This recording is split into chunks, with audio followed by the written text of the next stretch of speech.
we know the race between Trump and Vice President Harris is neck and neck, which means the stakes couldn't be higher heading into tonight's debate. The most recent polling and the most recent debate Americans watched effectively ended President Biden's political career. And now with Vice President Harris at the top of this ticket, this may be her only chance to face off against Donald Trump before the election. Let's go right to NBC's Steve Kornacki, who's standing by with some of the data for us. What are the numbers telling you, Steve?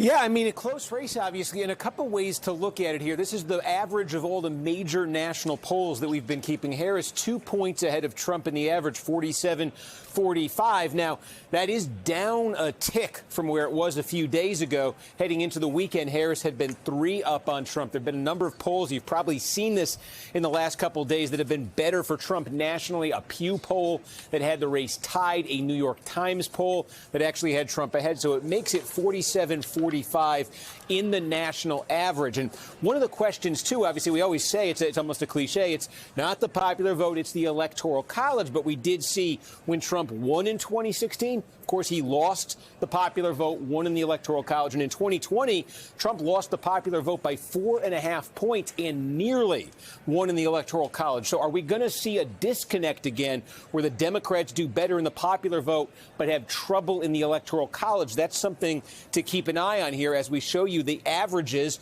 Again, our polling averages here from the 7 core battleground states. And again, you do see some Trump, you see some Harris blue here, but what you really see are razor-thin margins, 1.5 points, 1/10 of 1 point, half of 1 point here. So these things just really kind of on a knife's edge in these states. Although you may notice one of them here, Wisconsin, has Harris ahead by just over 4 on the average right now.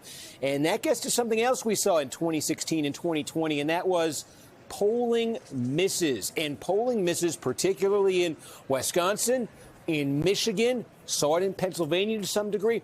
We talk about the polls being off in 16 and 20. They weren't off by the same amount in every state. They were just particularly off in the upper Midwest, in these northern battleground states. There were polls that had Joe Biden ahead by well over 10 points in Wisconsin in 2020. He ended up carrying it by just 20,000 votes. So that's another thing to be looking for this fall. Big question heading into the election. We can look at all of the polls in those states.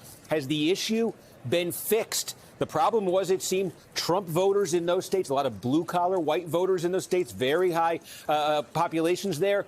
Pro-Trump, not quite, underestimated in the polls the last 2 times. Are they going to be underestimated again? That's very significant if it happens. And then just in terms of the stakes for tonight's debate, this from that New York Times poll I mentioned a minute ago. I think this puts it in sort of stark contrast here. Asking voters simply, do you need to learn more? Do you feel you need to know more about these candidates? More than a quarter said so about Kamala Harris. Donald Trump, much more of a known commodity. Only 9% say they need to know more about him to make up their minds. And here's an issue. If Harris has people maybe willing to hear more from her, one thing she wants to use that opportunity to do is to try to address this. Do you see the candidate as major change or more of the same, status quo? Look at this. Harris, the incumbent VP, unpopular administration, a majority say she's status quo. Trump, a majority, the former president, say right now represents major change. So show you in that last slide the opportunity maybe for Harris tonight, maybe a way of measuring if she's been successful tonight is if these numbers for her move at all. Steve Kornacki, thank you so very much.